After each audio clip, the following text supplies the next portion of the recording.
بسم اللہ الرحمن الرحیم۔ السلام علیکم۔ سیرت النبی باب 27 قربانیاں ہی قربانیاں۔ حضرت عثمان فرماتے ہیں ابو جہل نے ایک دم آگے بڑھ کر آپ صلی اللہ علیہ وآلہ وسلم کے کپڑے پکڑنے کی کوشش کی۔ میں نے آگے بڑھ کر ایک گھونسا اس کے سینے پہ مارا، اس سے وہ زمین پر گر پڑا۔ دوسری طرف سے ابو بکر صدیق نے امیہ بن خلف کو دھکیلا۔ تیسری طرف خود حضور نبی کریم صلی اللہ علیہ وآلہ وسلم نے عطا بن ابی معیط کو دھکیلا۔ آخر یہ لوگ آپ کے پاس سے ہٹ گئے۔ اس وقت آپ نے ارشاد فرمایا، اللہ کی قسم تم لوگ اس وقت تک نہیں مرو گے جب تک اللہ کی طرف سے اس کی سزا نہیں بھگت لوگے۔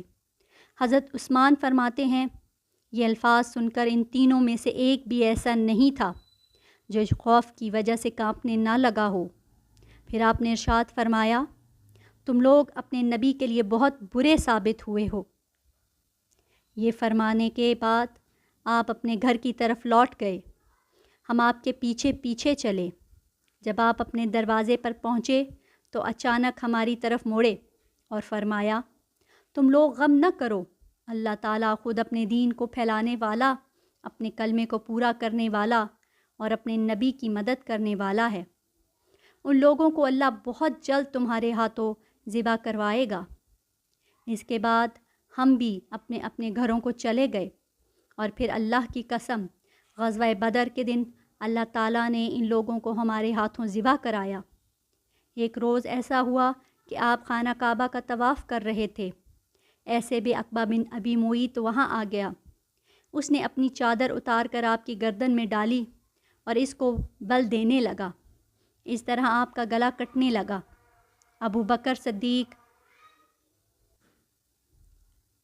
دوڑ کر آئے اور اسے کندھوں سے پکڑ کر دھکیلا۔ ساتھ ہی انہوں نے فرمایا، کیا تم اس شخص کو قتل کرنا چاہتے ہو جو یہ کہتا ہے کہ میرا رب اللہ ہے، اور جو تمہارے رب کی طرف سے کھلی نشانیاں لے کر آیا ہے؟ بخاری کی ایک حدیث کے مطابق حضرت عمرو ابن زبیر سے روایت ہے کہ میں نے ایک مرتبہ حضرت عمرو بن عاص سے پوچھا، مجھے بتائیے مشرکین کی طرف سے حضور نبی کریم صلی اللہ علیہ وآلہ وسلم کے ساتھ سب سے زیادہ بدترین اور سخت ترین سلوک کس نے کیا تھا؟ جواب میں حضرت عمرو بن عاص نے فرمایا، ایک مرتبہ حضور نبی کریم صلی اللہ علیہ وآلہ وسلم کعبے میں نماز ادا فرما رہے تھے کہ عقبہ بن ابی معیط آیا۔ اس نے آپ کی گردن میں کپڑا ڈال کر اسے پوری قوت سے آپ کا گلا گھونٹا۔ اس وقت حضرت ابو بکر صدیق نے اسے دھکیل کر ہٹایا۔ یہ قول حضرت عمرو بن عاص کا ہے۔ انہوں نے یہی سب سے سخت برتاؤ دیکھا ہوگا، ورنہ آپ صلی اللہ علیہ وآلہ وسلم کے ساتھ اس سے کہیں زیادہ سخت برتاؤ کیا گیا۔ پھر جب مسلمانوں کی تعداد 38 ہو گئی تو حضرت ابو بکر صدیق نے آپ سے عرض کیا، اے اللہ کے رسول، مسجد الحرام میں تشریف لے چلیے تاکہ ہم وہاں نماز ادا کر سکیں۔ اس پر آپ صلی اللہ علیہ وآلہ وسلم نے ارشاد فرمایا، ابو بکر، ابھی ہماری تعداد تھوڑی ہے۔ ابو بکر صدیق نے پھر اسی خواہش کا اظہار کیا۔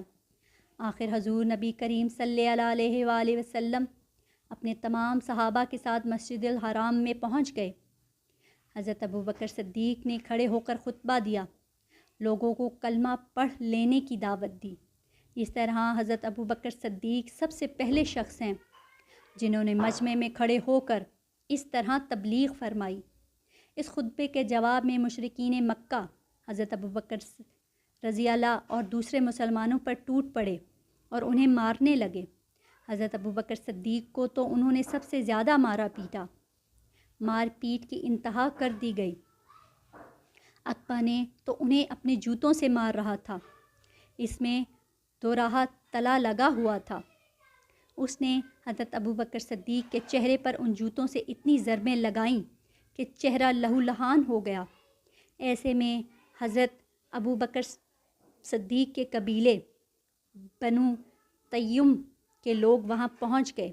انہیں دیکھتے ہی مشرکین نے حضرت ابو بکر صدیق کو چھوڑ دیا